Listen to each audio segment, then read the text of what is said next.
Right guys, this is a mobile phone video, I'm afraid. It's not going to be the greatest quality, it's going to be super shaky because I'm going to try and share this with you in one take. Otherwise somebody's going to accuse me of camera trickery or something. This is hands down the weirdest electrical fault I have ever had in my life. Triumph 675, bit of a backstory. Guy took all the bodywork off himself because he had a bit of a spill, sent it off to be painted. He's also had the radiator and the downpipes off.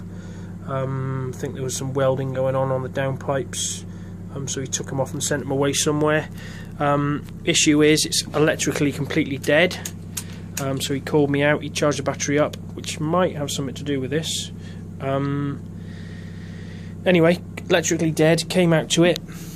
What happens is battery's connected, negative, negative, positive, positive, just loosely. As soon as you put a main fuse in, pops a main fuse straight away. Massive short. So what you can do when you've got a blowing fuse, and this isn't a how-to, but this little doofer's got bulbs connected to it. So rather than it blowing the fuse, it lights the bulbs. That way you can try and find out which component is causing your short. Now in this instance, when a main fuse is blown like that, the most obvious place to go to straight away is a regulator rectifier, which is what I did. So you disconnect the power from the reg rec and lights go out. So there's me thinking, perfect, it needs a reg rec on it, job's a good one. So I left the reg rec unplugged because it doesn't need that for all the electrics to work.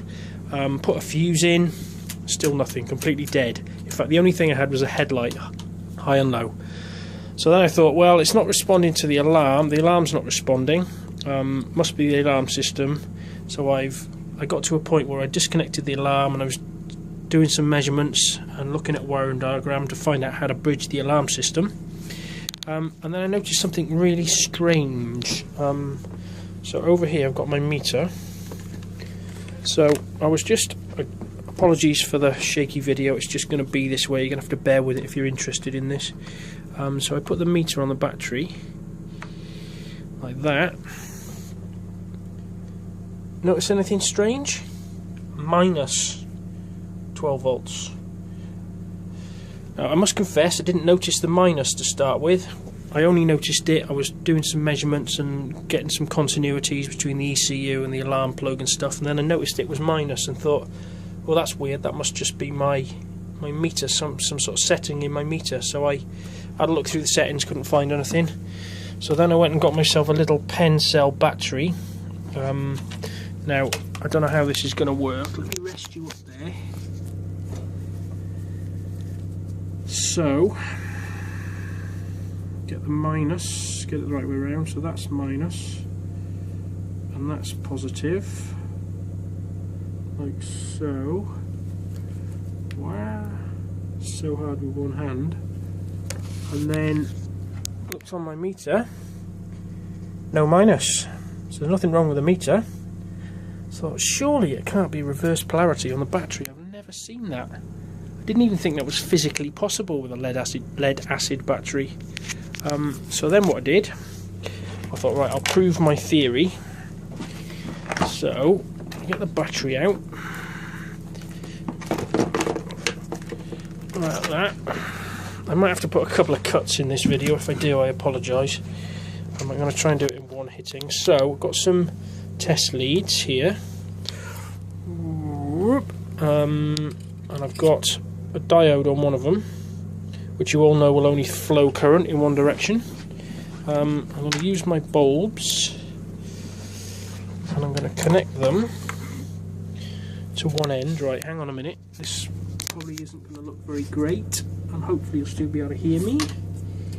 So I'm going to connect the earth to the earth on my bulbs, like that, and then I've got this diode which I can energize the bulbs with. I'm going to take these ends and I'm going to go over to my 12 volt supply in the back of my van, which is over here in the corner. Now I'm not quite sure I'm going to do this. So we're going to put positive to positive like that, negative to negative, like that. And then I'm going to use this diode, and I'm going to touch it in here, he says, and light the bulbs. Swap the diode round. Hang on a minute. Still here, don't go away. So, swap my diode round. Touch it in here. God, this is hard to do. Light the bulbs. Okay. Leave that diode that way round. I'm going to take these and my bulb, and I'm going to go back to my 12 volt battery. I'm going to connect these up to my 12 volt battery. Positive, positive, positive, negative, negative, negative. I'm going to try and light my bulb. Oh God, he says. Negative. Diode the same way round. Nothing. Not a thing. Now then, let me put you up there. I'm going to swap this diode around. Like so.